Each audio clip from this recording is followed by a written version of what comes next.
ഭക്തർക്ക് നമസ്കാരം. ശ്രീമദ് ഭാഗവതം ദശമസ്കന്ധം അധ്യായം 12 ശ്ലോകം 25, 26, 27, 28 4 ശ്ലോകങ്ങള് ഇന്ന് നമുക്ക് നോക്കാം. ആ പെരുമ്പാമ്പിന്റെ വായയിലേക്ക് ആ കുട്ടികൾ അങ്ങോട്ട് കേറിപ്പോയി. അതാ ഭഗവാനും അവനെ കൊല്ലാൻ നിശ്ചയിച്ചിട്ട് കുട്ടികൾ കേറി പോകരുത് എന്ന് ഭഗവാൻ വിചാരിച്ചു. പക്ഷെ അപ്പോഴേക്കും അവര് കേറിപ്പോയി. എന്നാ പിന്നെ ഇനി അവനെ കൊന്നിട്ട് എന്നാ കാര്യം എന്ന് ഭഗവാനും കൂടി ഇതാ പെരുമ്പാമ്പിന്റെ വായിലേക്ക് അങ്ങോട്ട് നടന്ന് കേറുന്നു. ഗംഗണപതയേ നമ സരസ്വത്യൈ നമ ഗുരുഭ്യോ നമ ഓം നമോ ഭഗവതേ വാസുദേവായ.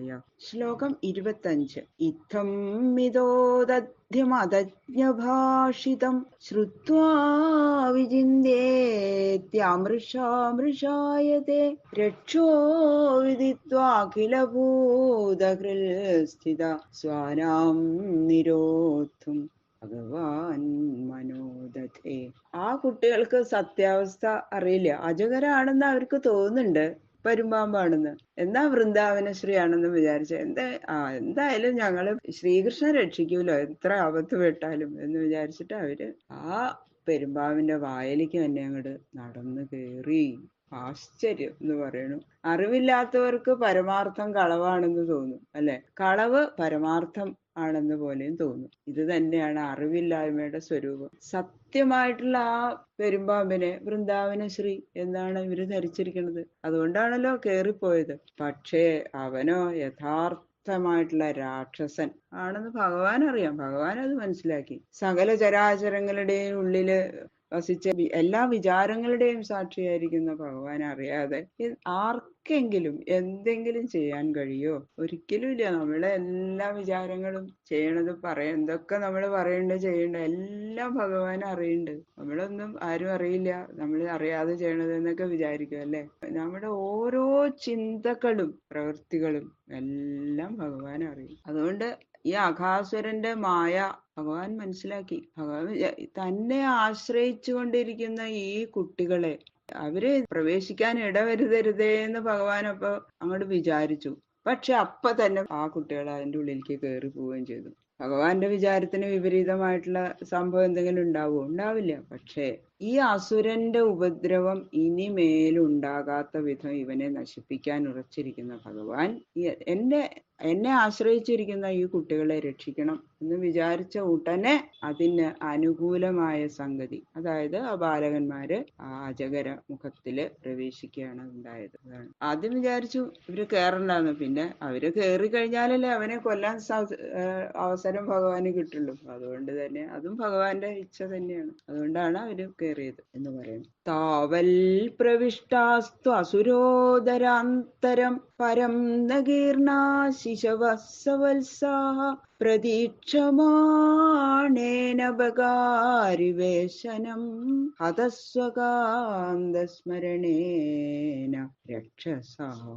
എന്നെ ആശ്രയിച്ചിരിക്കുന്ന ഈ കുട്ടികളുടെ അവർക്കുണ്ടായ ഈ ആപത്തിനെ മൂലത്തോടുകൂടി നശിപ്പിക്കണം എന്ന് ഭഗവാൻ വിചാരിച്ച ഉടനെ മറ്റൊരു ദിക്കിലേക്ക് പോകുകയാണെന്നുള്ള ആ തെറ്റായ ധാരണയോടുകൂടി ഒരു സ്ഥലത്തേക്ക് അതിന്റെ ഉള്ളിലേക്ക് ഒരു ഗുഹയിലേക്ക് കയറി പോണു എന്നുള്ള ഒരു വിചാരത്തോടു കൂടി പോയ ആ ഗോപപാലകന്മാരും പശുക്കുട്ടികളും ഈ അസുരന്റെ ഉള്ളിലേക്ക് തന്നെ പ്രവേശിച്ചു. എന്നാലോ ഉടനെ തന്നെ ആ പരുമ്പാമ്പ് വായ അടച്ചു വെച്ചാൽ ഇവരൊക്കെ ഉടനെ നശിക്കുമായിരുന്നു. പക്ഷെ അതിന് സംഗതി വന്നില്ല. എന്തുകൊണ്ടാ അത് അജഗരം വായ അടയ്ക്കാതിരുന്നത്? ആ പെരുമ്പാമ്പ് പശുക്കുട്ടികളെയും പശുപാലന്മാരെയും മാത്രമല്ല അവൻ കൊല്ലാൻ ഉദ്ദേശിച്ചിരിക്കുന്നത്, ശത്രുവായ ശ്രീകൃഷ്ണൻ തന്റെ മുഖത്തിനുള്ളിൽ വന്ന് അകപ്പെടണം. അതാണ് അവന്റെ ആഗ്രഹം. അതുകൊണ്ട് ശ്രീകൃഷ്ണൻ കൂടി മുഖത്തിനുള്ളിൽ വന്നു ചേരട്ടെ എന്ന് വിചാരിച്ച് കാത്ത് വായ അടയ്ക്കാതെ ഇരുന്നു. കുട്ടികളെ മാത്രം വായനുള്ളിൽ വച്ചിട്ട് വായ അടച്ചില്ല. താൻ വീക്ഷ്യ കൃഷ്ണ സകലാഭയപ്രദോ അനന്യനാഥാൻ സ്വകരാദവച്യുതാൻ ദീനാംശ്ച മൃത്യോർജഠരാഗ്നിഘാസാൻ കൃണാർദിതോ ദിഷ്ടകൃതേന വിസ്മിത.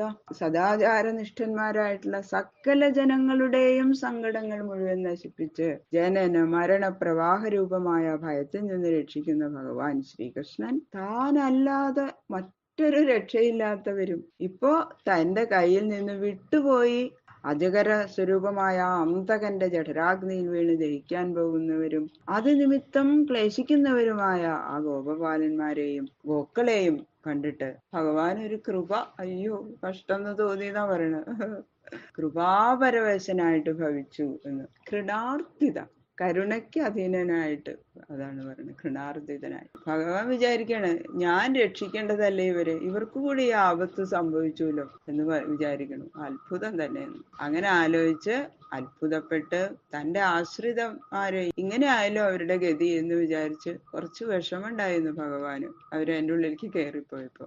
കൃത്യം കിമത്രാസ്യ ഖലസ്യ ജീവനം നവാ അമേഷാം ച സതാം വിഹിംസനം ദ്വയം കഥം സ്യാദിതി സംവിചിന്യത ജാത്വാ വിശൽത്തുണ്ടമ അശേഷദൃഗ്ഹരി. ദുഷ്ടനായിട്ടുള്ള ഈ അജഗരം നശിക്കണം. എന്നെ ആശ്രയിച്ചിരിക്കുന്ന സത്തുക്കളായ ഇവർക്ക് മരണവും സംഭവിക്കരുത്. ഈ രണ്ട് കാര്യം സാധിക്കുക. ഇപ്പൊ ഞാൻ ഇവിടെ എന്താ ചെയ്യേണ്ടത് എന്ന് ഭഗവാൻ ഇവിടെ ആലോചിച്ചു എന്ന് പറയണത്. അങ്ങനെ ആശ്രിതന്മാരുടെ സമസ്ത ആർത്തികളെ നശിപ്പിക്കുന്നവനും സർവജ്ഞനുമായ ഭഗവാൻ ആ കാര്യത്തിന് ഉചിതമായ പ്രവൃത്തി, ഇനി ഇതാണ് ചെയ്യേണ്ടതെന്ന് അങ്ങോട്ട് നിശ്ചയിച്ചു. എന്നിട്ട് ഭഗവാൻ അജഗരത്തിന്റെ വായിലേക്ക് അങ്ങോട്ട് തന്നെ നടന്ന് അങ്ങോട്ട് കയറി. കുട്ടികള് സർപ്പത്തിന്റെ ഉള്ളില് ഇരിക്കുമ്പോ ഭഗവാൻ അവിടെ പുറത്തു നിന്നിട്ട് അവനെ കൊല്ലുകയാണെങ്കിൽ ആ കുട്ടികളും സർപ്പവും ഒപ്പം നശിക്കും അല്ലെ. അപ്പൊ സർപ്പത്തെ കൊല്ലാതിരുന്നാലോ കുട്ടികൾ മാത്രം നശിക്കും, സർപ്പം രക്ഷപ്പെടുകയും ചെയ്യും. ഇത് രണ്ടും സംഭവിച്ചുകൂടാ. അപ്പൊ എന്താ ചെയ്യേണ്ടത്? കുട്ടികളെ രക്ഷപ്പെടണം, സർപ്പം നശിക്കുകയും വേണം. അതിന് ചെയ്യേണ്ടത് എന്താന്ന് ആലോചിച്ച് ആ കുട്ടികളോടും കൂടി താനും സർപ്പമുഖത്തിൽ പ്രവേശിച്ച ഇത് രണ്ടും സാധിക്കുമെന്ന് നിശ്ചയിച്ചിട്ട് ഭഗവാൻ ആ പെരുമ്പാവിന്റെ വായിലേക്കാണ് കടന്നത്. എന്താ ചെയ്യേണ്ടതെന്നാണ് തീർച്ചപ്പെടുത്തിയിട്ടുണ്ട് ഭഗവാൻ. ബാക്കിയുള്ള ശ്ലോകങ്ങള് നമുക്ക് നാളെ നോക്കാം. ഭഗവാൻ അവനെ ഹനിക്കണോ കുട്ടികളെ രക്ഷപ്പെടുത്തണോ അത് നമുക്ക് നാളെ കേൾക്കാം. സർവത്ര ഗോവിന്ദ നാമ സങ്കീർത്തനം ഗോവിന്ദ ഗോവിന്ദ ഗോവിന്ദ.